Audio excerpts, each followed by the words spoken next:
Class 12 chapter 7 generating current के topic power factor को। ठीक है, तो देखिए इसको हम लोग ने समझा था कि पावर फैक्टर होता है वो होता है क्या, cos फाई।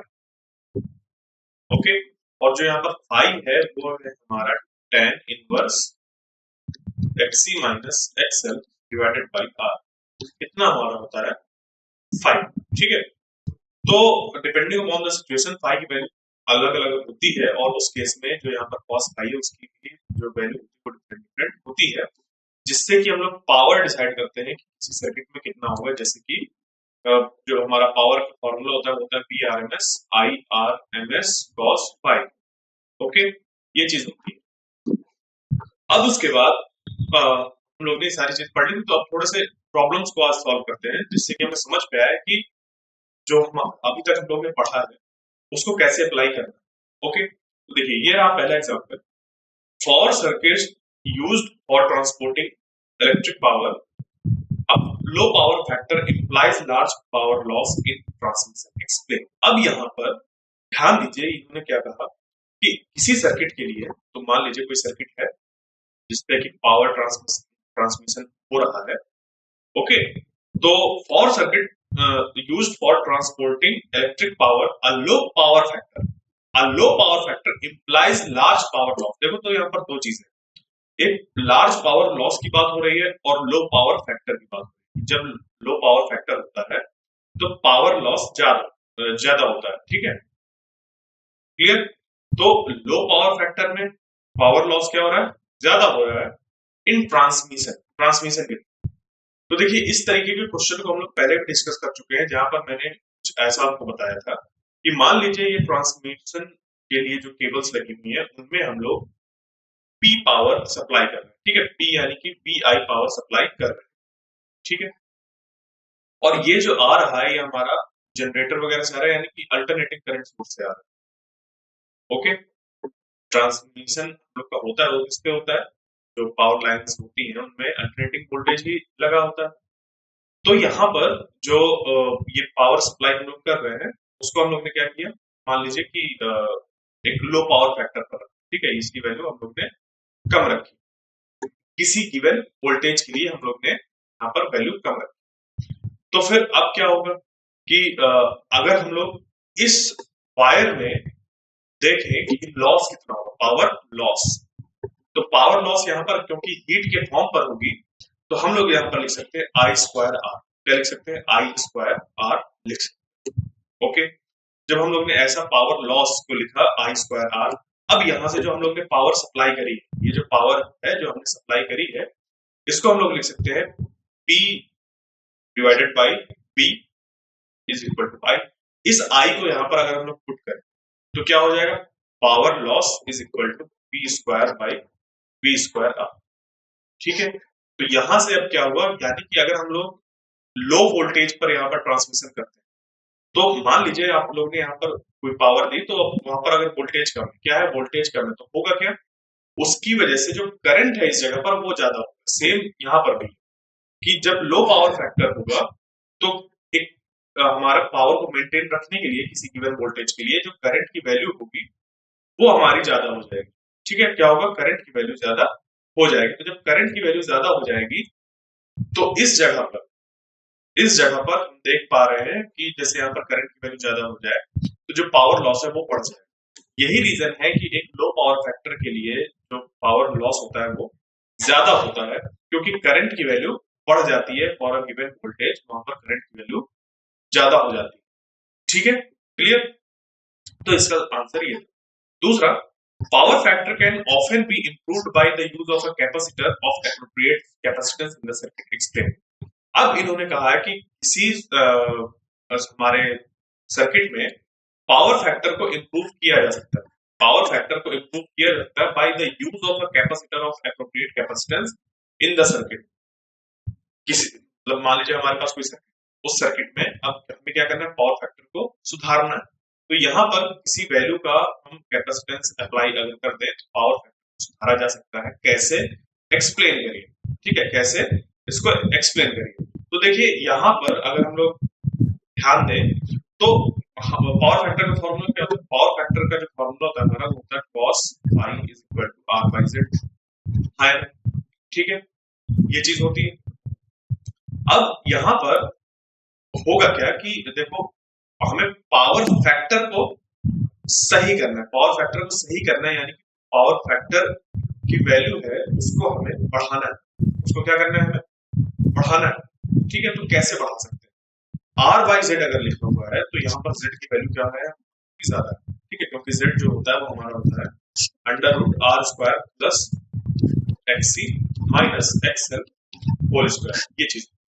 अब अगर हमें यहाँ पर इस z को r के बराबर करना है तो ये टर्म हमें क्या करना होगा, यहाँ पर इसको जीरो करना होगा। तो कैसे कर सकते हैं हम लोग, यहाँ पर हम लोग x x जो ये xc की वैल्यू है उसको बढ़ा दें।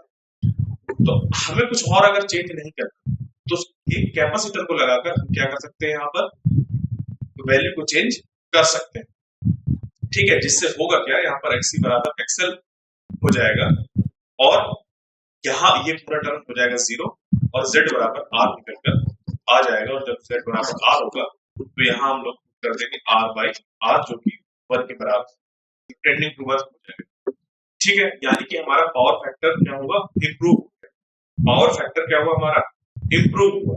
बात समझ में, ये मीनिंग है इसका पावर फैक्टर के लिए। ओके, तो अब चलते हैं हम लोग नेक्स्ट प्रॉब्लम पर। देखिए, ये रहा हमारा next example. A sinusoidal voltage of peak value 283 volts। एक साइनोसॉइडल वोल्टेज दिया हुआ है जिसकी पीक वैल्यू 283 वोल्ट्स दी हुई है। तो 283 वोल्ट्स इसकी है पीक वैल्यू, यानी कि ये है Vm एंड फ्रीक्वेंसी 50 हर्ट्ज, और जो इसकी फ्रीक्वेंसी है वो कितनी है, 50 हर्ट्ज। इस फ्रीक्वेंसी को हम लोग न्यू से भी लिख सकते हैं, न्यू से भी रिप्रेजेंट कर सकते हैं, न्यू से भी ऐसे होते हैं। is applied to a series LCR circuit in which R is equal to this, L is equal to this and C is equal to this। R की वैल्यू दे दी, R की वैल्यू कितनी दे दी, 3 ohms। L की value दे दी कितनी, 25.48 milli henry. और capacitance की value दे दी कितनी, 796 micro farad, ये दे दी है। ठीक है, तो अब हमें क्या करना है, हमें फाइंड करना है इम्पीडेंस ऑफ द सर्किट। हमें फाइंड करना है इम्पीडेंस ऑफ द सर्किट कि सर्किट का जो इम्पीडेंस है वो कितना होगा। ओके, दूसरा the phase difference between the voltage across the source and the current. और हमें फेज डिफरेंस यानी कि फाई निकालना है, phase difference between the voltage across the source and the current. Current और वोल्टेज के बीच का जो फेज डिफरेंस है उसको हमें फाइंड करना है, यानी कि फाई फाइंड करना। उसके बाद the power dissipated in the circuit and the power factor. Power factor क्या होता है हमारा, पावर फैक्टर होता है cos फाई, और पावर डिसिपेटेड किसी सर्किट में वो हम लोग एवरेज पावर से निकालते हैं। तो एवरेज पावर यानी कि V R M S I R M S cos five.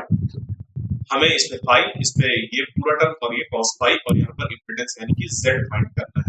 Circuit का इम्पीडेंस, जो इम्पीडेंस होता है वो एक सर्किट का होता है, यानी कि उसपे हम लोग रेजिस्टेंस, कैपेसिटेंस, इंडक्टेंस, इन सब की वजह से जो एक लिमिटिंग फैक्टर होता है रेजिस्टेंस की तरह, उसको हम लोग सर्किट का इम्पीडेंस कहते हैं।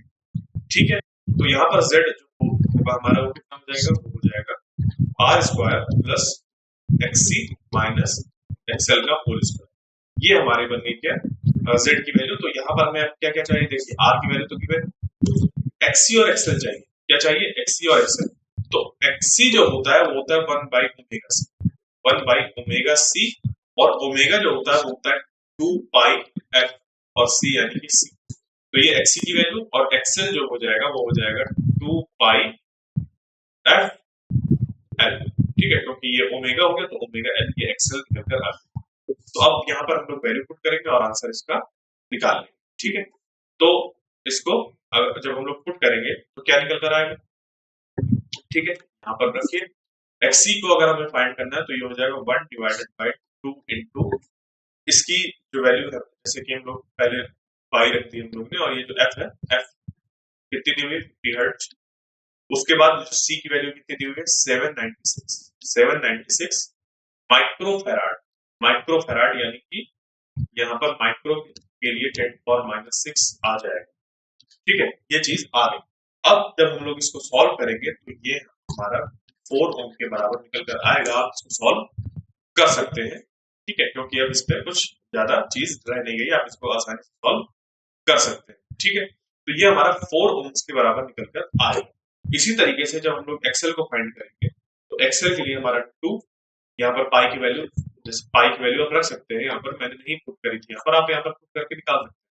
ठीक है, तो 3.14 और उसके बाद यहाँ पर जो फ्रीक्वेंसी है वो 50 और एल की वैल्यू कितनी दी हुई है, एल की वैल्यू दी हुई है 25.48 मिली, यानी कि 10⁻³ हेनरी।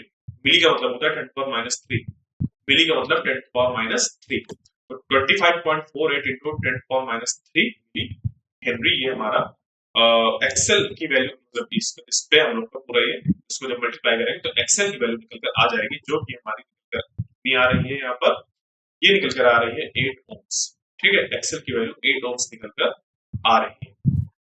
क्लियर, ये आ गई एक्सेल की वैल्यू, एक्सेल की वैल्यू 8 ओम्स। Okay clear. अब उसके बाद यहाँ पर हमारे पास एक्सी और एक्सेल की वैल्यू आ गई, एक्सी और एक्सेल की वैल्यू आ गई, आर की वैल्यू पता ही है, तो यहाँ पर हम लोग वैल्यू पुट कर देंगे और आंसर निकाल देंगे। तो ये कितना हो जाएगा, देखो आर की वैल्यू 3 का स्क्वायर प्लस एक्सी की वैल्यू कितनी है 4 ओम और एक्सेल की वैल्यू है 8 ओम, तो यहाँ पर लिख देंगे 4 - 8 ओम का स्क्वायर, मतलब 4 - 8 का स्क्वायर, तो ये बन जाएगा कितना 3 स्क्वायर प्लस 4 स्क्वायर यानी कि 16 और ये 3 स्क्वायर यानी कि 9, और जब इसको सम करके फिर हम लोग अंडर रूट लेंगे तो √25 निकल कर आ जाएगा, जिससे कि 5 हमारा निकल कर आ गया। तो z की जो वैल्यू है वो है 5, z की वैल्यू हमें पता चल गई कितनी 5 तो z की वैल्यू हमें यहाँ निकल कर आ गई 5। ठीक है, ये हमारा पहले वाले ए वाली का आंसर निकल कर आ गया। उसके बाद अब हमें फाइंड करना है 5। क्या फाइंड करना है 5, तो 5 कैसे निकालेंगे, देखिए 5 निकालने के लिए सिंपली हम लोग यहाँ पर पाई इज इक्वल टू रखेंगे tan inverse xc minus xl by r। तो xc माइनस xl, xc यानी कि 4 माइनस 8 डिवाइडेड बाई r यानी कि 3। ठीक है, तो जब हम लोग इसको सॉल्व करेंगे तो ये कितना निकल कर आ जाएगा, ये निकल कर आ जाएगा हमारा, तो आप इसको कैलकुलेट करिएगा, तो ये हमारा -53.1 डिग्री ये निकल रहा है। तो जो फाई है वो निकल कर आ रहा है कितना -53.1 डिग्री, इसकी वैल्यू निकल कर आ गई -53.5 डिग्री। क्या मीनिंग है इसका, इसका मीनिंग ये है कि जो करंट है वो हमारा लैग कर रहा है, जो करंट है हमारा वो लैग कर रहा है। जो सर्किट है, सर्किट में डोमिनेंस किसकी है, इंडक्टेंस की। ठीक है, सर्किट में जो डोमिनेट कर रहा है वो कौन डोमिनेट कर रहा है, वो डोमिनेट कर रहा है ये इंडक्टेंस। क्लियर, तो इंडक्टेंस वाली सारी प्रॉपर्टी हमें सर्किट में देखने को मिलेगी, जैसे कि जब हम लोग एसी वोल्टेज अप्लाई करते हैं इंडक्टर में तो होता क्या है कि जो करंट होता है वो वोल्टेज से पीछे चलता है।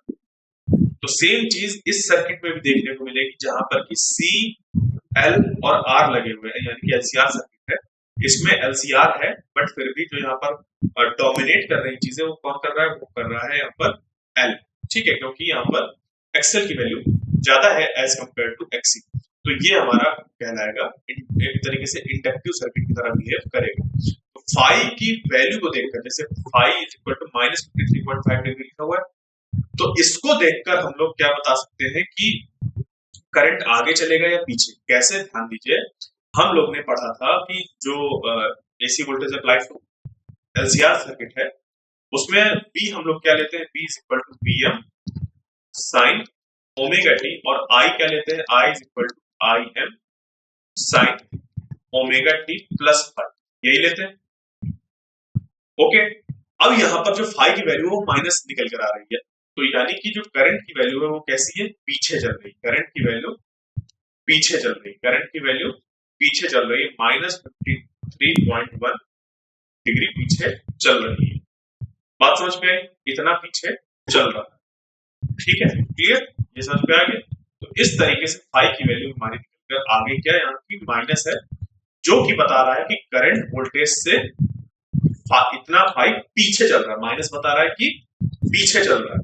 ठीक है, तो इस तरीके कभी अगर आपके पास क्वेश्चन आता है, प्रॉब्लम आता है, तो आप क्या ध्यान देना है कि फाई की वैल्यू अगर माइनस निकल कर आ रही है तो जो सर्किट है उसपे इंडक्टिव इफेक्ट डोमिनेट करेगा और उसकी वजह से ही यहाँ पर हमें माइनस साइन दिख रहा है, क्योंकि जब इंडक्टेंस की बात आती है तो करंट वहां पर पीछे चलता है एज कंपेयर टू वोल्टेज, और इसको हम लोग ने यहां से भी देखा। ठीक है, समझ गए? तो ये चीज हो गई। उसके बाद आता है the power dissipated in the circuit, the power dissipated in the circuit, circuit में कितना पावर डिसिपेट होगा। तो इसके लिए हम लोग यहाँ पर क्या रखेंगे, V R M S I R M S cos phi की वैल्यू को रखेंगे और इसको सॉल्व करेंगे। ठीक है, तो मैं अब आगे चलता हूँ क्योंकि यहाँ पर काफी चीजें मैंने लिख दी है, तो इसको आगे आपको दिखा देता हूँ, समझा भी दिया मैंने। तो ये रहा हमारा कि हम ऐसे भी निकाल सकते हैं, जैसे power dissipated in the circuit, I R M S V R M S ना निकालकर सिर्फ आई, अगर हम लोग निकालें आई आर एम एस निकाल लें तो हमारा काम बन जाएगा। यहाँ पर जो आई दिया हुआ है वो आई आर एम एस ही दिया हुआ है, ये आई जो लिखा हुआ है वो आई आर एम एस लिखा हुआ है, क्योंकि I M by root two है, तो 1 बाई रूट टू, और जो हमें पीएम दिया हुआ था, पीएम कितना दिया हुआ था 283, इसको हम लोग डिवाइड कर देते हैं जेड से। ठीक है, यानी कि इसको हम लोग क्या कर देते हैं, डिवाइड जेड से, तो ये बराबर हो जाता है किसके, आई एम। ठीक है, ये आई एम के बराबर हो जाता है, और आई एम को रूट से डिवाइड कर देंगे तो ये क्या बन जाएगा, ये बन जाएगा हमारा, ये 5 इस तरीके से कर दिया तो ये बन गया आई एम, और आई एम को रूट से डिवाइड कर देंगे तो हमारा आई आर एम एस निकल कर आ जाएगा। तो ये हमारा आई आर एम एस निकल कर आ गया 50 एम्पियर्स। ठीक है, बस अब पावर निकालनी है तो आप ये निकाल सकते हैं P R M S I R M S cos phi, या फिर यहाँ पर सिंपली ये भी किया जा सकता है कि V R M S I R M S. ठीक है, इस तरीके से। तो देखिए यहाँ पर अभी हम लोग ने क्या किया, पावर निकाला सर्किट में कि कितना डिसिपेट हो। ठीक है, हमने निकाला कि सर्किट में पावर कितना डिसिपेट होगा, तो उसके लिए हम लोग ने क्या किया, सिर्फ पावर रखा है, पावर फैक्टर का इस्तेमाल नहीं किया। ठीक है, क्योंकि पावर फैक्टर जो होता है वो हमें ये बताता है कि जो सर्किट है उसमें कितना हमें जो सोर्स है वो पावर सप्लाई कर रहा है। तो यहाँ पर हम लोग फाई का यूज नहीं करेंगे, क्यों, क्योंकि हमें पावर डिसिपेशन निकालना था। ये यहाँ पर ध्यान दीजिएगा, मैंने ध्यान नहीं दिया था कि पावर डिसिपेशन निकालना है, तो इस वजह से यहाँ पर पावर डिसिपेटेड वाली पावर निकालना है, तो ये V R M S I M S direct करेंगे, हमारा आंसर आ जाएगा। ठीक है, क्योंकि ये रजिस्टर के थ्रू यहाँ पर डिसिपेट होता है, पावर डिसिपेट होती है वो हमेशा रेजिस्टेंस के थ्रू डिसिपेट होती है, ना तो एक्सी के थ्रू होती है ना तो एक्सएल के थ्रू। यहाँ पर देखिए जो कॉन्सेप्ट है वो ये है कि जब हमारा पावर डिसिपेशन की बात आती है तो पावर डिसिपेशन किसके थ्रू होता है, हमेशा होता है रेजिस्टेंस के थ्रू। किसके थ्रू होता है, रेजिस्टेंस के थ्रू होता है। क्लियर? तो पावर डिसिपेशन अगर हम हमेशा हमारा रेजिस्टेंस के थ्रू होता है तो रजिस्टर में कितना हमें करंट मिल रहा है वहां से हम लोग पावर डिसिपेशन निकाल लेंगे। ठीक है, तो power dissipated in the circuit, LCR circuit में ना तो एल से पावर डिसिपेट होता है ना तो सी से। पावर डिसिपेट सिर्फ किससे होता है, आर से, आर के थ्रू। तो पावर इज इक्वल टू हम लोग यहाँ पर निकाल लेंगे क्या, मतलब पावर डिसिपेटेड। ठीक है, मैं पावर लिख रहा था इस वजह से गड़बड़ हो गया। पावर डिसिपेटेड जब आप ध्यान देंगे तो पावर डिसिपेटेड में क्या होगा कि हम लोग को क्या करना है, वहां पर ये ध्यान देना है कि पावर हमेशा जो डिसिपेट होती है वो रेजिस्टेंस के थ्रू होती है। सर्किट में जो कहीं पर रेजिस्टेंस मौजूद है उसकी वजह से ही पावर डिसिपेट होती है एज अ हीट। तो उसके लिए हमारे पास जो फॉर्मूला है पावर लॉस अगर लिखते हैं तो ये होता है आई स्क्वायर आर, और यहाँ पर जो आई है वो आई आर एम एस होगा, तो वो हो गया I M by root two का होल स्क्वायर इंटू आर। तो आई एम का मीनिंग हम लोग ने निकाला है, वो कितना हो जाएगा 283 बाई 5। देखिए करंट जो हम लोग फाइंड करेंगे उस जेड की हेल्प से करेंगे, क्योंकि पूरे सर्किट में करंट सेम होता है, तो करंट को लिमिट कर रहा है जेड। तो यहाँ पर हम लोग ने 283 डिवाइडेड बाई 5 और रूट 2 का होल स्क्वायर किया, इनटू कर देंगे आर, क्योंकि अब इतना करंट अप्लाई हो रहा है इस पे आर में। ठीक है, समझिएगा कि सर्किट में जो करंट है वो किसकी वजह से है, इन तीनों की वजह से। ठीक है, इन तीनों की वजह से। तो हम लोग जो करंट यहाँ पर निकाल रहे हैं आई आर एम एस वो निकाल रहे हैं जेड का इस्तेमाल करके, क्योंकि तीनों की बात हो रही थी। बट पावर डिसिपेशन होता है सिर्फ आर के थ्रू, पावर डिसिपेशन होता है सिर्फ आर के थ्रू। यानी कि यहाँ से अगर हम देखें तो जो पावर डिसिपेशन है वो किसके थ्रू हो रहा है, सिर्फ और सिर्फ आर के थ्रू हो रहा है। ठीक है, पावर डिसिपेशन सिर्फ आर के थ्रू हो रहा है, यहाँ से हीट रिलीज होती है, या कहा जाए सर्किट में मौजूद जो रेजिस्टेंस है उसकी वजह से। तो यहाँ से जो हीट डिसिपेट होगी उसको कैसे निकालेंगे, उसको ऐसे निकालेंगे कि इसमें अगर करंट आई फ्लो हो रहा है, अगर इस पे current I R M S flow हो रहा है, इस जगह पर current I R M S flow हो रहा है, तो हम लोग क्या करेंगे, I R M S square into R कर देंगे, तो इससे रिलीज होने वाली पावर हमें पता चल जाएगी। ठीक है, तो ये ध्यान दीजिएगा पावर डिसिपेटेड है। ओके, ये नहीं कहा जा रहा है कि इस पूरे सर्किट में कितना पावर सप्लाई हो रहा है, एवरेज पावर सप्लाई हो रही है उसकी बात नहीं हो रही। इस वजह से हम लोग ने पहले करंट फाइंड किया, तो करंट निकल कर आया इन तीनों कंपोनेंट्स की वजह से ही निकलेगा, तो Z से डिवाइड किया हम लोग ने वोल्टेज को 283 डिवाइडेड बाय 5 और रूट से मल्टीप्लाई कर दिया, तो ये भी हमारा आई आर एम एस बन गया, आई आर एम एस का स्क्वायर इंटू आर अप कर देंगे, यानी कि 3 से मल्टीप्लाई कर देंगे। जब इसको हम लोग सॉल्व करेंगे तो जो पावर लॉस हमारा निकल कर आएगा वो हमारा अराउंड निकल कर आ जाएगा 5800 वॉट्स। ठीक है, कितना निकल कर आ जाएगा, 5800 वॉट्स। ठीक है, यानी कि 4800 वॉट्स। क्लियर, बात समझ गए? तो ध्यान दीजिएगा पावर डिसिपेटेड की बात है अगर, तो हमेशा जो पावर डिसिपेट होता है वो रजिस्टर की भी होती है। ठीक है, पावर फैक्टर आपको बताना है, तो पावर फैक्टर के लिए आप क्या करेंगे, सिंपली यहाँ पर कॉस, यहाँ पर कॉस लिखेंगे और कॉस के साथ यहाँ पर मल्टीप्लाई कर देंगे -53, मतलब मल्टीप्लाई सॉरी, कॉस के कॉस में एंगल पुट कर देंगे 5 -53.1 डिग्री, तो इसकी वैल्यू जब हम लोग निकालते हैं तो ये निकल कर आता है 0.6 के बराबर। ठीक है, ये हमारा पावर फैक्टर निकल कर आ गया। ठीक है, तो इस तरीके से यहाँ पर चीजें होती हैं, इसके एग्जांपल से हम लोग ने देखा। अब चलते हैं नेक्स्ट प्रॉब्लम पर।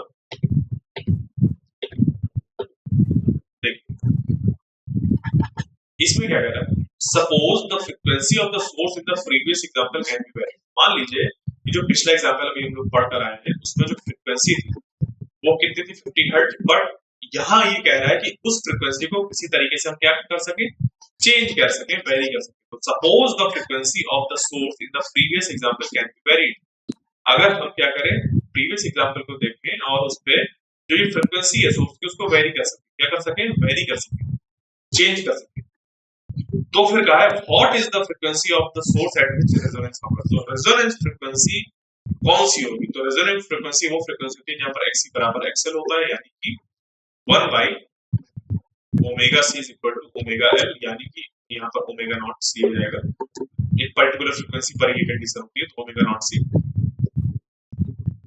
फिर उसके बाद यहाँ पर जब हम लोग इसको सॉल्व करें तो ये हो जाएगा omega naught square is equal to 1 by LC। ठीक है, और यहाँ से omega naught is equal to 1 by root LC।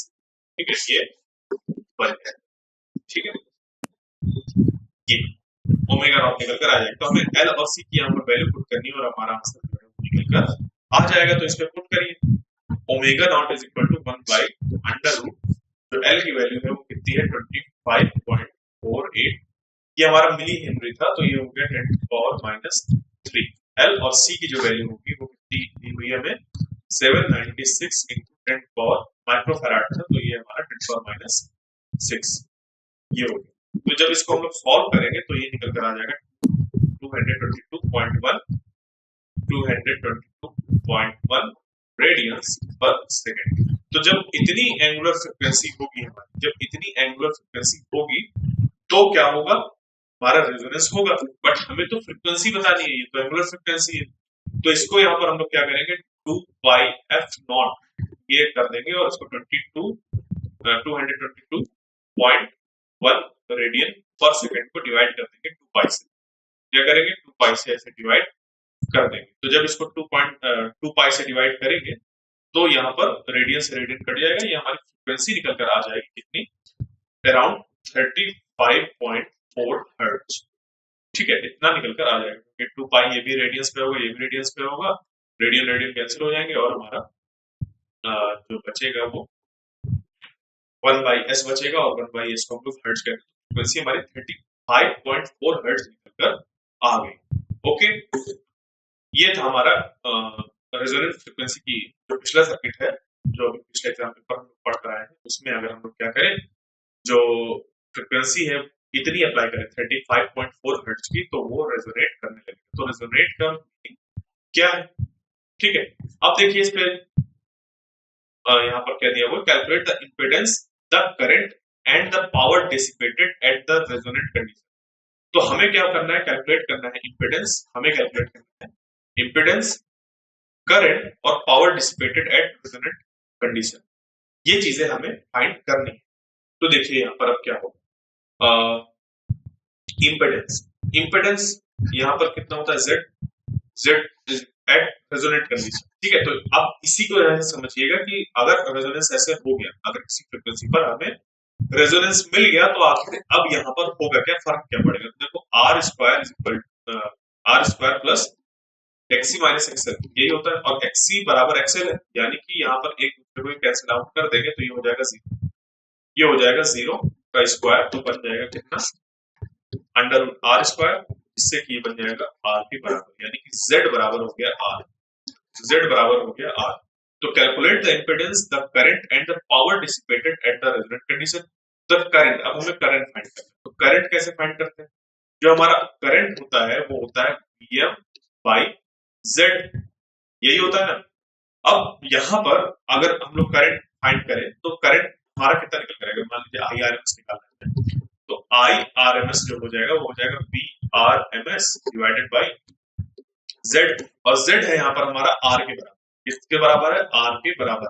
यही है रेजोनेंट कंडीशन, कि जब रेजोनेंस होता है तो एक्सी बराबर एक्सएल हो जाने की वजह से इस फ्रीक्वेंसी पर ये जो फ्रीक्वेंसी निकल कर आई है, वहां पर जो हमारी कैलकुलेशन है वो बहुत ही ज्यादा आसान हो जाती है चीजों की। तो यहां से अब अगर हम लोग करंट की वैल्यू निकालें तो V R M S divided by R अगर हम लोग करेंगे तो देखिए ये क्या हो जाएगा, V M by root two divided by are.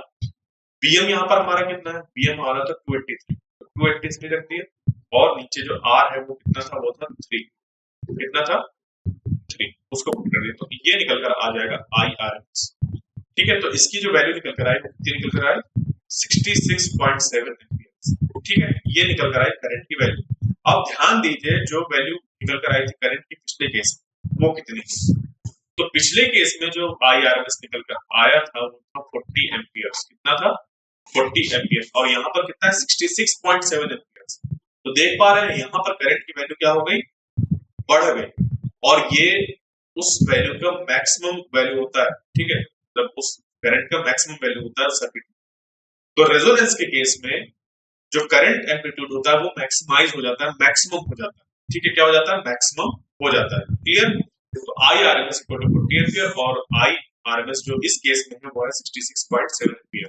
तो ये रेजोनेंस जब नहीं था तब था किसी गिवन फ्रीक्वेंसी पर 50 हर्ट्ज पर, ये 50 हर्ट्ज पर था, और ये जो है एफ नॉट के केस पर ये 66.7 एम्पियर्स है सर्किट में, और इससे ज्यादा करंट अब वहां पर नहीं मिल सकता। ठीक है, क्योंकि जैसे ही हम लोग वैल्यू फ्रीक्वेंसी और बढ़ाएंगे इससे ज्यादा, तो वैसे ही फिर ये करंट डिक्रीज होने लगेगा, क्योंकि यहाँ पर एक्सी माइनस एक्सएल वाले जो फैक्टर है वो अपने वर्क करने लगेंगे। ठीक है, समझ पाए बात। फिर है पावर डिसिपेटेड, तो पावर डिसिपेटेड करने के लिए हम लोग ये जो करंट निकल कर आया है इसका स्क्वायर करके आर से मल्टीप्लाई करते हैं, क्योंकि हमेशा जो पावर डिसिपेट होता है उसके थ्रू होता है, रेजिस्टेंस के थ्रू ही होता है। तो power dissipated is equal to हो जाएगा आई स्क्वायर यानी 66.7 स्क्वायर इनटू आर, और यहाँ पर आर कितना दिया हुआ है, वो दिया हुआ है 3, तो ये हो जाएगा इतना। बस इसको जब हम सॉल्व करेंगे तो हमारा पावर लॉस निकल कर आ जाएगा कुछ कितना 13.35 किलो वॉट्स। ठीक है, इतना हमारा निकल कर आ गया क्या, पावर लॉस। ठीक है, तो पिछले केस में कितना पावर लॉस था हमारा, वो था हमारा इस जगह पर 48, मतलब 4800 वॉट्स, इतना था। पिछले केस में अगर हम देखें तो 4800 वॉट्स था। इस केस में जो पावर लॉस है वो कितना है, अगर मैं इसको कन्वर्ट करके लिख दूं तो ये होता है इतना, इतना वॉट्स। ठीक है, इतना वॉट करंट, इतना वॉट पावर लॉस है। ठीक है, तो देखो यहाँ पर क्योंकि करंट की वैल्यू बढ़ गई है तो पावर लॉस भी बढ़ जाएगा। तो रेजोनेंस की कंडीशन पर जो पावर लॉस होता है वो भी मैक्सिमाइज हो जाता है through the register, power loss या पावर डिसिपेटेड। ठीक है, ये ध्यान दीजिएगा इस सब को। ओके, बात समझ पे आई। तो इस तरीके से हम लोग ने कुछ एग्जांपल्स को सॉल्व किया, देखा किस तरीके से जो चीजें हैं हमारी वो वर्क करती है, जो भी हम लोग ने अभी तक पढ़ा है वो कैसे वर्क करता है, उसको कैसे अप्लाई करना है। तो आई होप जो आज का सेशन था वो आपको समझ पे आया होगा। इसके नेक्स्ट पार्ट में हम लोग ट्रांसफॉर्मर्स है उसको पढ़ेंगे। तब तक के लिए थैंक यू।